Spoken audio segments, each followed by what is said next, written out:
And two Nebraska professional rodeo announcers are making headway in an industry full of well-known announcers. Although they are paving ways in the industry, Custer County residents Travis Shada and Jared Slagle have an interesting story of how the rodeo business has brought them closer together. Travis has been a big impact to my career. He took me under his wing, showed me lots of things, showed me everything he knew. He'd been doing it for a very long time, and we're close. We grew up, in the same area, and we went to the same school. So much of that type of stuff. But definitely a person that I've looked up to, and has helped me along the way. A couple announcers from Nebraska, Terry Fales, who's passed away, and Greg McGreer, really encouraged me and kind of gave me some hints, some pointers early on in my career. And there was some other people, but then once. Being from Nebraska, if you weren't in love with a guy named Hadley Barrett, you shouldn't even be wearing a cowboy hat, And so I remember watching him at North Platte when I was a kid and stuff, and of course he had that voice that everybody in America fell in love with, and everything to go with it. And so obviously naturally looked up to him, and the first time I was able to meet him, I remember helping him walk his horse Bud back to his trailer at North Platte, and still thought that's the coolest guy ever. So I was able to stay in contact with him. And then when I got my card to the PRCA, we reached out and he gave me some advice. Not so much announcing advice, just the business of the industry.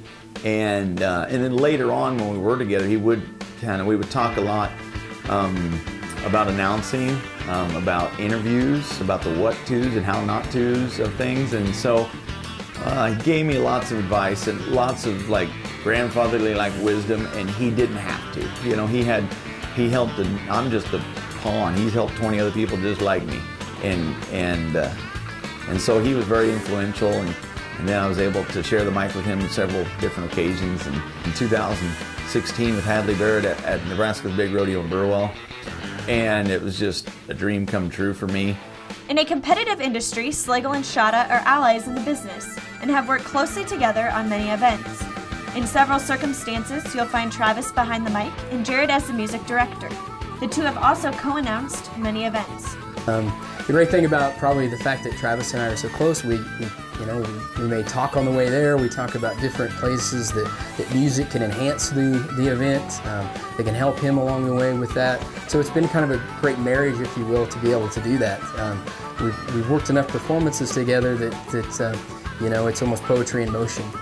He might know when I'm going to play something at a certain time, or I might know that he's going to say something at a certain time to be able to bring the music in. So it's been a great thing to do. I know we've got a couple new ones together this year that's going to be exciting in South Dakota. So it's fun to be able to do that with people that you know and get along with really good. We know what each other's paychecks are for rodeos. If he looks over his day sheets and he has questions about contestants or livestock, he'll call me up and say, what do you know about this person or this person? I'll call him up, and he helps me. I trust him, information, he trusts me. We help each other.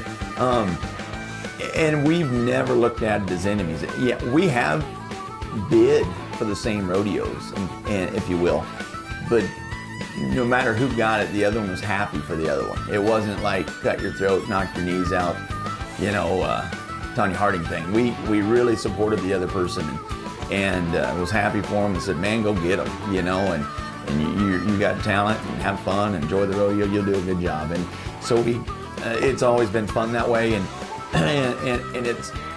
and rodeo's always been a unique business that way.